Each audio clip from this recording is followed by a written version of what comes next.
많은 사람들이 지구 중심 세계에 빠지고 최신 몬스터가 나타납니다.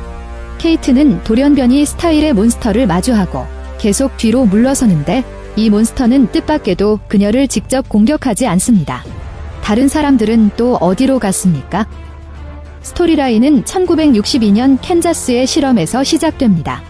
당시 산프 박사는 실종 후 죽음으로 규정돼 있었는데 뜻밖에도 케이트의 미래 아버지인 아들이 하나 남아 있었습니다. 이 소녀는 나중에 란다에게 입양되었는데 당시 샤워얼은 상견례로 작은 칼을 선물했습니다. 곧이어 제왕의 계획 실험이 시작되는데 랜달과 슈어는 우연히 이곳에서 지구 중심 세계를 연결하는 입구를 발견하게 됩니다. 하지만 당시 그들은 지하에 또 다른 세계가 있다는 것을 몰랐고 이 일은 곧 군부를 놀라게 했고 그들은 사람을 보내 끝까지 알아보려고 했습니다. 그래서 실험 전날 군부의 각계각층의 거물들이 이곳을 방문하고 슈어와 다른 세 사람이 선택되었는데 이 지구 중심 세계 탐험은 마치 인간이 우주를 탐험하는 것처럼 성대했습니다. 그들은 인간을 대표하여 괴수의 세계에 발을 디딜 것이기 때문입니다.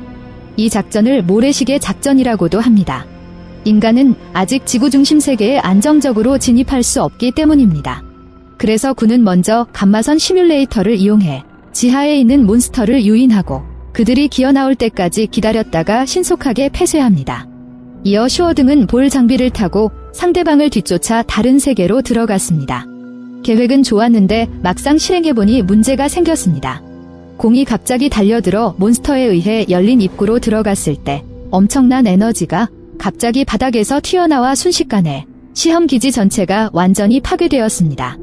거대한 에너지의 소용돌이는 이 기지를 엉망진창으로 만들고 떨어지는 공들을 보고 있으면 많은 사람들도 어쩔 수 없습니다. 모든 것이 조용해지자 사람들은 슈어 등과 완전히 연락이 끊겼습니다.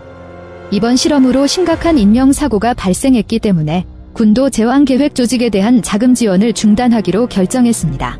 그러나 분명히 제왕 조직은 그렇게 쉽게 폐쇄되지 않았고 윌리엄 랜다는 1973년 해골섬 사건까지 미친 듯이 조사했습니다. 1982년, 그러니까 20년 후 어느 신비로운 기지 안에 도착했습니다. 방호복을 입은 한 무리의 사람들이 텐트 안으로 들어갔고 그 안에는 실종된 지 20년이 지난 쇼엘이 누워 있었습니다. 더욱 의아한 것은 그가 20년 전과 조금도 달라지지 않았다는 것. 이유를 알 수 없는 그는 자신이 납치된 줄 알고 그를 돌보는 간병인이 주의를 기울이지 않는 틈을 타 그녀를 직접 납치했습니다. 숄이 란다의 이름을 외치고 있을 때 한 남자가 갑자기 다가와 란다가 죽었다고 하자 숄에게 진정하라고 합니다. 그렇게 말하며 앞으로 나아가 그가 돼지에게 선물했던 칼을 꺼냈습니다. 알고 보니 눈앞의 남자는 미우라에코가 남긴 아들 돼지였습니다.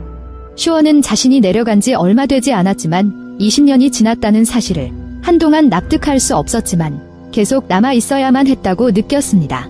돼지가 그에게 20년 전 무슨 일이 있었는지 묻자 슈어의 기억은 서서히 펼쳐집니다.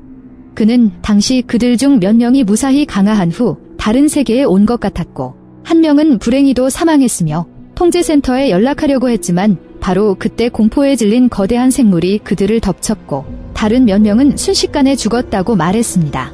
그에게도 불상사가 닥치려고 할 때 엄청난 에너지가 갑자기 나타나서 그는 그 괴물과 함께 빨려 들어갔고 다시 깨어나서 자신이 지상으로 돌아왔다는 것을 알게 되었습니다. 이를 알게 된 돼지도 슈어에게 그의 어머니 해자가 죽은 후 란다도 해골섬에서 변을 당했고 이제 그들 3인조에는 슈어만 남았다고 전합니다. 하지만 지금 괴수가 빈번하게 나타나는 것은 아마도 그들이 이전에 한 일과 관련이 있을 것입니다. 샤워얼이 더 이상 이 괴수들을 놀라게 하지 않기를 바라며 그를 요양센터에 배치했습니다. 하지만 샤워얼의 귀환으로 돼지의 마음속에 다시 희망을 불러일으켰고 그는 어머니가 죽지 않았다고 확신했고 원래는 달갑게 받아들이지 않았고 제왕이 조직한 돼지도 조직의 관계를 이용하여 괴수의 흔적을 계속 연구하기로 결정했습니다. 보안국 직원들도 슈어가 다른 나라의 스파이인 것을 우려하며 슈어의 상황을 방치하고 있습니다.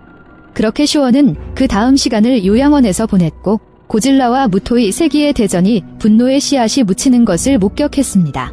시간은 현재로 돌아왔고 그 폭발이 있은 후 겐타로는 한쪽 다리만 부러졌을 뿐 그는 아직도 케이트 등에게 아무 일도 없다고 생각합니다.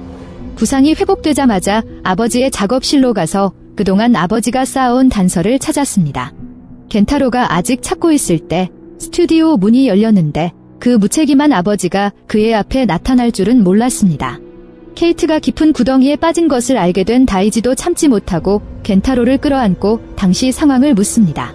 한편 깊은 구덩이에서 떨어진 노년층 샤오얼과 메리는 곧장 지구 중심부로 향합니다. 아직 입구가 완전히 닫히지 않았기 때문에 눈앞의 이 지역은 각종 전류에 둘러싸여 있었고 다행히 두 사람은 이 위험한 범위를 벗어나게 되었습니다. 이제 케이트는 어디로 떨어졌는지 두 사람은 진정하고 케이트를 먼저 찾아갈 준비를 합니다.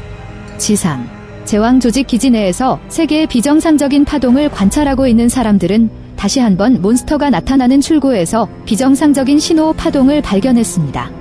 이 신호 변동은 이전의 어떤 신호와 달리 일정한 규칙이 있으며 인위적으로 보내는 것과 매우 유사합니다. 화면이 돌자 케이트는 혼수 상태에서 깨어났고 자신이 이미 지구 중심 세계에 와 있다는 사실을 몰랐습니다. 하지만 그가 여기가 어디인지 생각하기도 전에 작은 괴물이 갑자기 빠르게 달려왔습니다. 결정적인 순간에 화살 하나가 괴수의 눈에 꽂혔고 맞은 괴수는 순식간에 몸을 돌려 달아났습니다. 놀란 케이트가 돌아섰을 때 할머니 미우라 케이코가 천천히 걸어 나오는 것을 보고 깜짝 놀랐습니다. 이번 회는 여기까지가 끝입니다. 지난 회에서 삼보혜자가 살아남을 것이라는 예측이 나왔지만 그녀가 실제로 밝혀졌을 때는 여전히 충격적이었습니다. 또한 극중 지하세계는 금강대전의 고질라가 보여주었던 지하세계와는 달리 거꾸로 된 듯한 모습입니다.